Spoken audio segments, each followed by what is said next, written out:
Baik, terima kasih rekan-rekan pers. Assalamualaikum warahmatullahi wabarakatuh. Salam damai sejahtera untuk kita semuanya. Om Swastiastu, Namo Buddhaya, salam kebajikan, Rahayu. Rekan-rekan pers, terima kasih.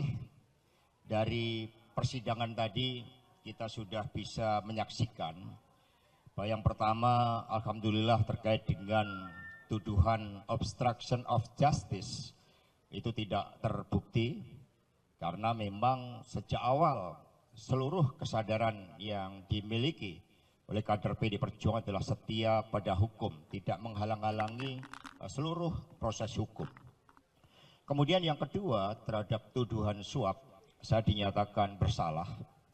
Padahal di dalam putusan nomor 18 dan 28 tahun 2020, seluruh fakta-fakta yang tadi dinyatakan baru itu bukanlah fakta baru.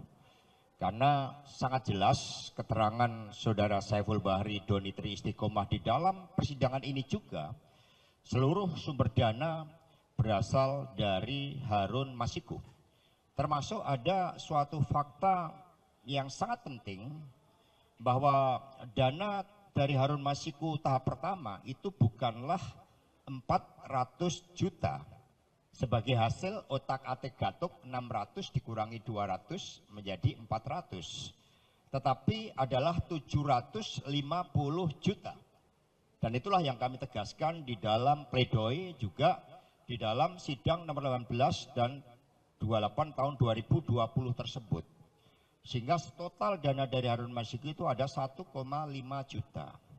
Saya menjadi korban dari komunikasi anak buah, di mana di dalam persidangan ini juga sudah menyatakan seluruh dana di bawah sumpah ya, itu berasal dari Harun Masiku. Nah sehingga meskipun proses persidangan kami junjung tinggi, lembaga peradilan tetap kami hormati, tetapi dengan adanya berbagai fakta yang masih disembunyikan tersebut, berupa aliran dana yang seharusnya adalah tahap pertama 750 juta, tapi kemudian dikatakan 400 juta, maka ini telah menyentuh aspek keadilan itu. Karena itulah tema dari pledoi kami adalah menggugat keadilan. Sehingga ini adalah realitas sebagaimana dialami oleh sahabat Tom Lembong.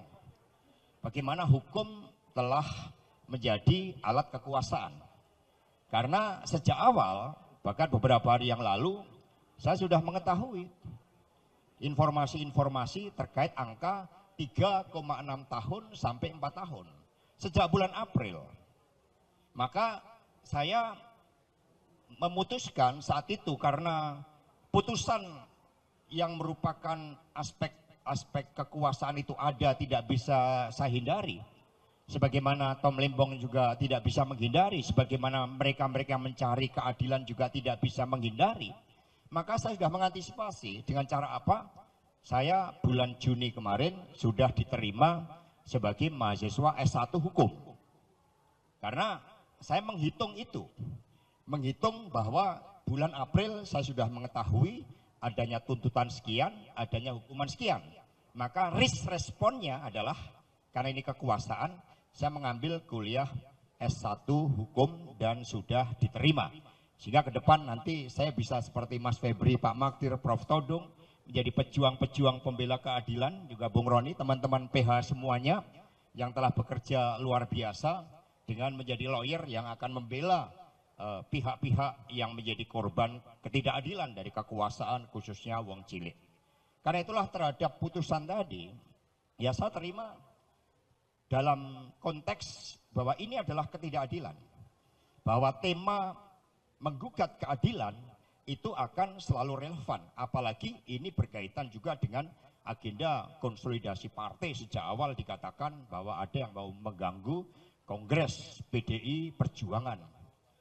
Mau mengawut-awut Kongres PDI Perjuangan. Karena itulah pada kesempatan ini saya mengucapkan banyak terima kasih kepada penasihat hukum yang tadi juga analisis sementara ini logika hukumnya tidak cukup kuat, sehingga tentu saja kami harus mempertimbangkan secara jernih setelah kami menerima putusannya kemudian kami akan mempertimbangkan dengan cara yang seksama dan kemudian dengan fakta-fakta hukum untuk terus berjuang di dalam menggugat keadilan itu.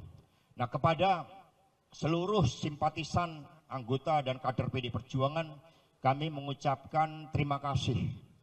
Sejak awal proses ini, ketika bulan Januari 2020 terjadi OTT, itu sudah ada motif politik. Saat itu headline-nya di salah satu majalah yang terkenal, operasi yang gagal. Karena mengapa gagal? Karena yang ditarget adalah saya. Jadi itu di dalam headline salah satu majalah nasional itu menulisnya operasi yang gagal. Karena itulah kepada simpatisan, anggota dan kader PD Perjuangan khususnya dari DPP, DPD, DPC dan seluruh anak ranting PAC hingga Repdem dan Satgas Partai, kami mengucapkan terima kasih atas dukungannya.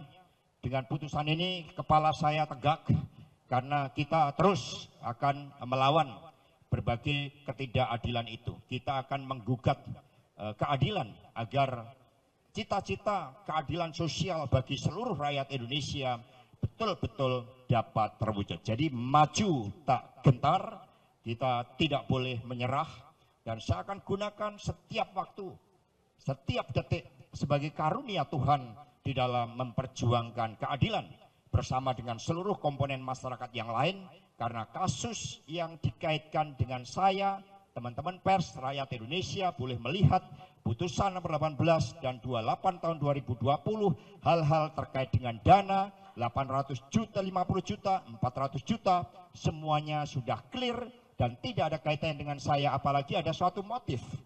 Buat apa? Keuntungan apa yang saya peroleh dengan memberikan suatu dana?